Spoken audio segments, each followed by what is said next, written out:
dashamir të librit, mit të shkrimtarit Hivzi Sulejmani dhe punonjës në bibliotekën e qytetit. Sot patën një solimtet, veçrast u zbulua busti i shkrimtarit i cili tash tutje do të qëndroj në borrin e kësaj biblioteke. Drejtori i këtij institucioni, Sulejman Pireva, mbajti një fjalë për personalitetin dhe veprën e Hivzi Sulejmanit si dhe për historikun e bibliotekës. Ndërkaq, bustin e shkrimtarit Hivzi Sulejmani e zbuloi poeti i mirënjohur Recep Hoxha.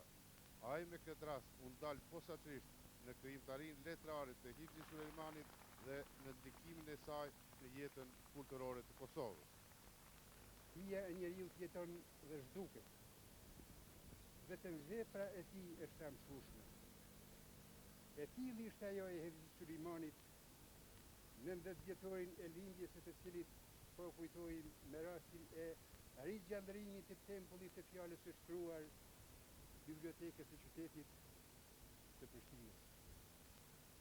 Hivzi Sulejmani si njeri e si shkrimtar përjetoi dhëmbje të mëdha në jetë, dhe vetëm shkrimtarët e mëdhenj kanë fuqi t'i durojnë ato.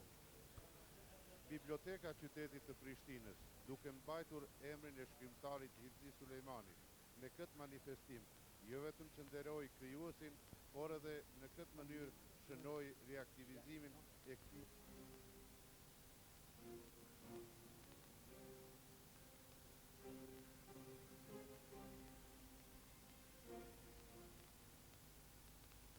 Prekazi. Adem Jashari dhe familja Jasharaj tashmë kanë hyrë në historinë më të re të popullit shqiptar. Duke e parë se politika pacifiste në Kosovë po dështonte bijtë dhe bijat më të mira të Drenicës dhe të Kosovës, të udhëhequr nga Adem Jashari, në fillim të viteve të 90-ta, filluan të orës e parë të një ushtrie që po lindte nga gjiri i popullit dhe që synim kryesor kishte çlirimin e tij nga robëria. Dhe filluan aksionet e para të ushtrisë çlirimtare të Kosovës kundër forcave policore serbe, një makinerie të tërbuar e cila synonte të zhdukte popullin shqiptar nga paqja e dheut. Mirë po nga vjeu ideali, qëndresa e vendosmëria për liri. Bashkëluftëtarët e Adem Jasharit rrëfejnë për ditët e para, të vështira por të lavdishme të rezistencës së parë të organizuar ndaj atyre që mbani një popull të tërë të nëpërkëmbur. Është viti 88-90 kur ishin edhe demonstratat në Kosovë, po ashtu në Drenicë, po fillim mas demonstratave në vitin 1991 në krye me Adem Jasharin nga lëvizja kombëtare e Kosovës, në atë plot kohë që na ishim ata të asaj lëvizje, Adem Jashari në krye me shok, ka qenë Jakub Nora, Sahet Jashari, Ilaz Kodra, Adil Kodra, Muradin Lushaku, Zemin Kodra, Ramiz Ladroti, ka pas pjesë dhe tjera. Domethënë pas vitit 91, pas shkruajës në Shqipëri, Adem Jasharit me shok,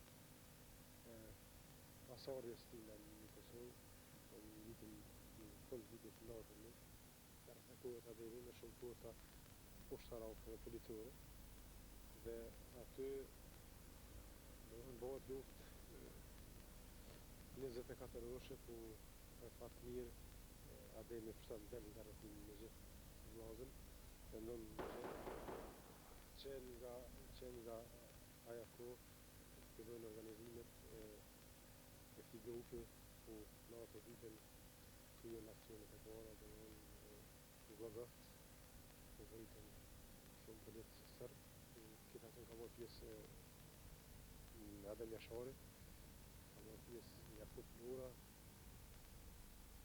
Hashim Thaçi, kuptohet, dhe shumë tjerë që edhe nuk përgjën me këtë apel.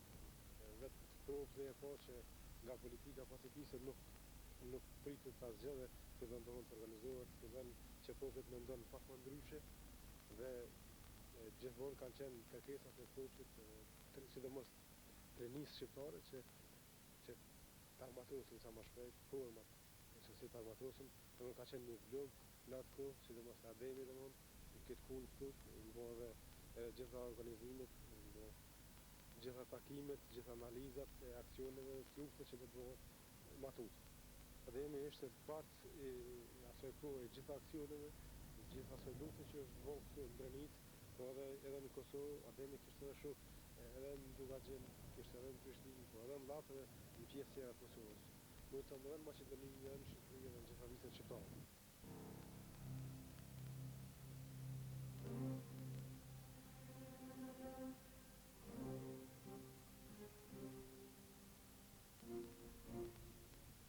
Është përpjekje shumë optimist që do të bëhet një ushtri që t'ja kthen pushkën armiqve që kemi pas. Edhe ka qenë strategje dhe kemi pas shok në tërë territorin e Kosovës, në Maqedoni. Kontakte kemi pas shpeshta me ta, edhe biseda si të organizohen, si të formojmë një ushtri.